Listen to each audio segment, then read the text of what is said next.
A couple of weeks ago, I was having dinner with a friend and overheard what had to be a first date at the table right next to us. The conversation was awkward at first as they both seemed to struggle to get a good flow going. I looked over a bit later to see that they were now much more engaged in discussion. They shared their interests and it started looking each other in the eye more often. They even touched hands. Slowly, the pair of them seemed to grow affectionate towards each other. I went to the bathroom and the guy on the date walked in and used the urinal next to me, and to my greatest shock, right there on his phone was an open dating app with his less busy hand. He was swiping left and right back at the table. He ended the date. Abruptly, incontinent night, just like that. He was moving on to the next option available to him at just the click of a button. Maybe I'm a bit out of touch, but what I witnessed seemed so cruel and callous that I asked myself, is that what dating is like now, where we just swipe human beings left or right, discarding and approving potential mates on our quest to lasting romance, a one-night stand, or something in between? Let's get one thing out of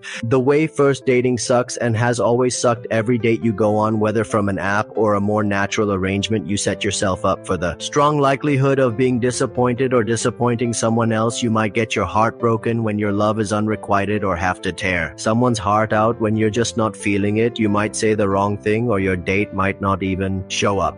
These worries are the same now as they have been since romantic love became a thing in the century. There's less emphasis on men needing to pick up their date in a hot rod and buy them dinner and drinks, and of course gay and lesbian dates are more common, but otherwise many of the worries are the same. Sadly though, there is something distinctly different and more sinister about the world of online dating. You may need to be older to remember, but online dating first became a thing in the mid-s and was heavily stigmatized at the time, using Match, Com or Kiss. Com was for people who couldn't handle the real world of dating. Culturally, it was seen as a sign of weakness, just like everything else that came with the internet. Online dating grew and the potential dangers grew with it. Meeting a stranger, especially alone, poses a risk. Dating apps pose a slightly aggravated risk because they tend to attract an outsized portion of psychopaths and love addicts, with one seeing you as a victim and the other as their savior. That's not to suggest that you end up at the bottom of a river if you go on a few online dates, but that at the very least you might have had a really bad experience or two. When services like eHarmony arrived, they made a stronger case for a computer-based matching using more detailed information. The services required you to take a quiz and would then try to pair people up based on their compatibility. Then everything changed. When Tinder arrived on the scene, the premise was simple. Once you opened the app, you were greeted with a multitude of options for a potential me, a huge picture and a tiny description about the Mr. Drew right in the face. All you had to do was swipe right if you were interested and left if you weren't. If two people swiped right on each other, bingo, they matched and they could start a conversation. Even with just this basic understanding of how dating apps work, it shows how much we've managed to turn people into a commodity.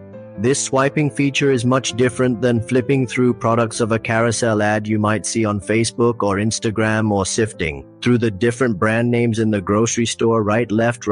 Is this really how we want to be viewed by others? Think about it. You're looking for someone to be intimate and vulnerable with, and we're presenting ourselves like a flavor of chips on a shelf. Realistically, how much can you expect from a relationship that starts out almost transactionally? The state of modern dating is the consequence of the system that was created.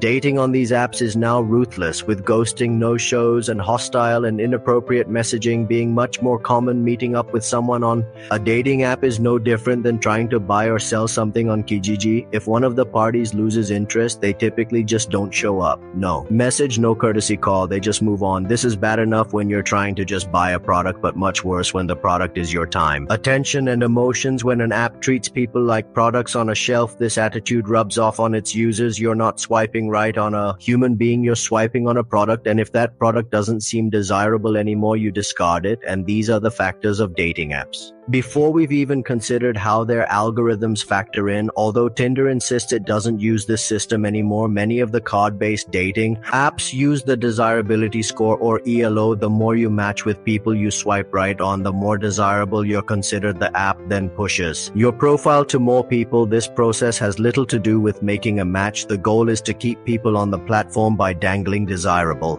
individuals in front of them. The more attractive people you see, the more likely you are to feel hope that the one is out there and you won't delete the app. It's similar to how lotteries lure you in with bigger jackpots. Even though the odds are still next to impossible, the increasing pile of money keeps you hopeful. When despair is the more appropriate response when someone ranks higher, it doesn't make them more likely to be good in a relationship. It just means that the people found them attractive based on the superficial criteria. Putting more of these people in your set of cards does nothing to increase your odds of finding love. It just increases the odds of you staying on the platform. Those with lower scores are shown less often, which gives them two options: give up or pay to have their profile boosted. This common feature among the apps exploits people who don't present well for a profit. Being able to boost your profile just gets you back to a more level playing field that you shouldn't have been denied in the first place. Remember that these platforms are above all else money-making systems, as we discussed in our recent video on algorithms. The bias towards profit has consequences, and in the case of dating apps, those consequences may be the dire state of the dating landscape, or your chances for lasting love may be the most disastrous thing about dating apps is that we're ultimately commodifying love, and that can change the way we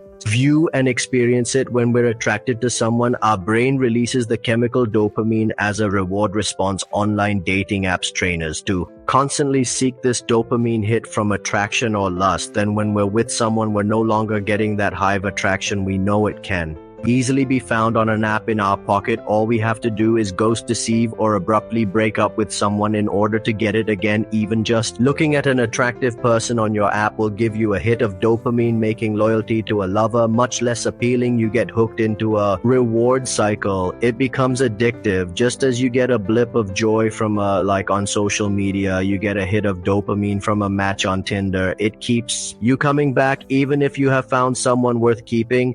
Most of us have been with someone we loved and still questioned whether there was someone better out there. Apps like Tinder exploit this feeling. They overwhelm you with choice, making you feel like you're never making the right one. And so you move on back to the phone, back to the dopamine hits so readily available as you go on dates and start relationships. The app is always dangling that shinier object or human being right in front of you because it's so fast and easy to get a new shot of dopamine by simply opening the app on our phones. We don't give ourselves enough time to get to know a person. Once a day gets even slightly boring, we're off to the bathroom to find the next opening. The problem with this is that although we're spiking our brains full of dopamine, we aren't spending enough time in relationships for our brains to produce oxytocin over those warm, cuddly feelings which are more common in long-term relationships or with close friends and family. Oxytocin helps reduce our blood pressure and cortisol levels, which help reduce stress. It also promotes growth and healing. If you've ever been in a long-term loving relationship, you notice how at peace you feel, how when you're with this person, everything feels all right with the world. Dating apps are winning us off of this feeling. Now, if those were the only problems with dating apps, then maybe the situation wouldn't be so dire, but sadly there's more. Like most online interactions, dating apps are often devoid of the empathy and consideration you typically get in real-world interactions. Sure, there are bad experiences to be had at your workplace or school, and occasionally someone will behave callously towards you in person, but these bad experiences are far more prevalent online, where people can hide behind their computer screens. The odd thing about this, though, is that even with all of their issues,